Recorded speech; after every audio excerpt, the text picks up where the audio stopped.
The Africans, but the Asians and the Muslims look upon us as their long-lost brothers. And America had actually tricked many of them into a hands-off policy by giving them the impression that she was honestly trying to do something to solve the problem. My argument over there was designed to prove that it is impossible for the United States government to solve the race problem. It's impossible. Malcolm, on your trip abroad, you said you sensed a feeling of great brotherhood, and that conceivably you would be working toward integration in this country now. At least this is what you're reported to have said. Have you any comment on it? I don't think that I ever mentioned anything about working toward integration. They haven't even got integration right here in New York City. You have worse integration problems in the North than they have in the South. So if it doesn't work if you can't bring about integration in New York City as international, cosmopolitan, up-to-date as it's supposed to be, you will never get integration anywhere else in the country. Are you prepared to work with some of the leaders of the other civil rights organizations? Certainly. We will work with any groups, organizations, or leaders in any way, as long as it's genuinely designed to get results. Malcolm, your more controversial remarks was a call for black people to get rifles and form rifle clubs some time back. Do you still favor that for self-defense? Made that point. I don't see why that should be controversial. I think that if white people found themselves the victim of the same kind of brutality that black people in this country face, and they saw that the government was either unwilling or unable to protect them, that the intelligence on the part of the whites would make them get some rifles and shotguns and protect themselves. Now, Negroes are developing some kind of intellectual maturity too, and they can see that having waited upon the government to protect them has been a wait that has been in vain. So any of them who live in areas where the government is not able to do its job, then we do have to get together and do a job of protecting ourselves. No Negro leaders have fought for civil rights. What do you mean they have begged for civil rights. They have begged the white man for civil rights. They have begged the white man for freedom. And anytime you beg another man to set you free, you will never be free. Freedom is something that you have to do for yourselves.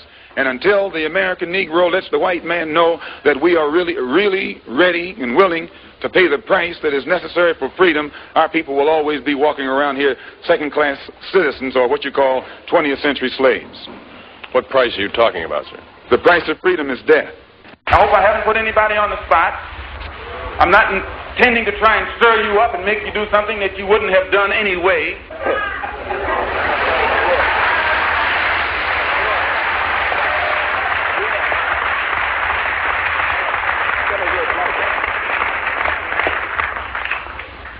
I pray that God will bless you in everything that you do. I pray that you will grow intellectually so that you can understand the problems of the world and where you fit into in that world picture. And I pray that all the fear that has ever been in your heart will be taken out.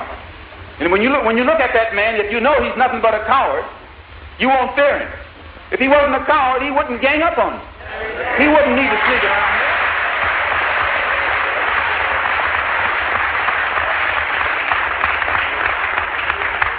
This is how they function. They function in mobs. That's a coward. They put on a sheet so you won't know who they are. That's a coward. No. The time will come when that sheet will be ripped off. If the federal government doesn't take it off, we'll take it off.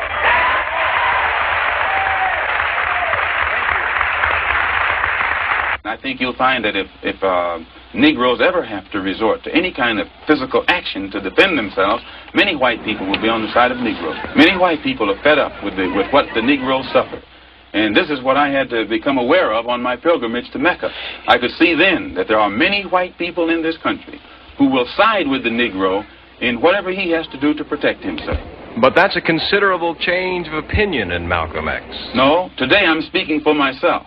Formerly I spoke for Elijah Muhammad. And everything I said was, Elijah Muhammad teaches us thus and so. I'm speaking now from what I think, from what I have seen, from what I have analyzed, and the conclusions that I have reached. Then the white man is no longer the devil, and he is no longer bound to be evil? If I judge a man by his conscious behavior, I am not a racist. I don't subscribe to any of the tenets of racism. Then there are good whites and good blacks and bad whites and blacks. It's not a case of being good and bad, good or bad blacks and whites. It's a case of being good or bad human beings. Do you feel that your message, apparent message of love that you brought back from Islam is the real reason they're after you, because you're not hating as hard as they want you to? Well, I never did hate anybody hard. But I do know that when I wrote that letter saying that there were white people in Mecca, it shook up a lot of Muslims, because most of the Muslims who follow Mr. Muhammad absolutely believed that it was impossible, physically impossible, I should say divinely impossible, for a white person to go to Mecca. And my trip there shattered that image, or that misconcept. Anyone call you directly, Malcolm? I've been receiving calls ever since I left the Black Muslim movement. And what sort of calls, Malcolm? Isn't it disenchanted in view of the fact that these men who were your brothers are making threats against your life? No, because actually it's not their fault. Most of them, now Joseph and the officials, they have a knowledge of what it's all about. But the rank-and-file Muslim brother does not know what it's all about. They are, out of religious sincerity, they think that they are doing the will of Allah by protecting a man who I myself taught them was divine. So I don't in any way fault them. But those who are over them and give the orders, and actually the ultimate order comes from Elijah Muhammad himself. I think someone should say something to speak out against the acts of my blood brother Malcolm.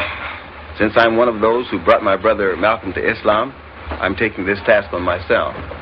Because I see where my brother Malcolm, angered by the little misfortune of being suspended for speaking out of turn and against instruction, now resorts to slander, slurs, and intimidations of Mr. Muhammad, Mr. Muhammad's family, and the Muslim followers of Mr. Muhammad. As long as I represented the Black Muslim movement as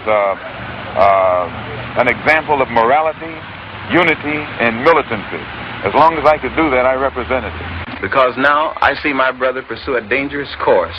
Why are they threatening your life? Well, primarily because they're afraid that I will tell the real reason that I'm out of the Black Muslim movement, which I never told. I kept to myself.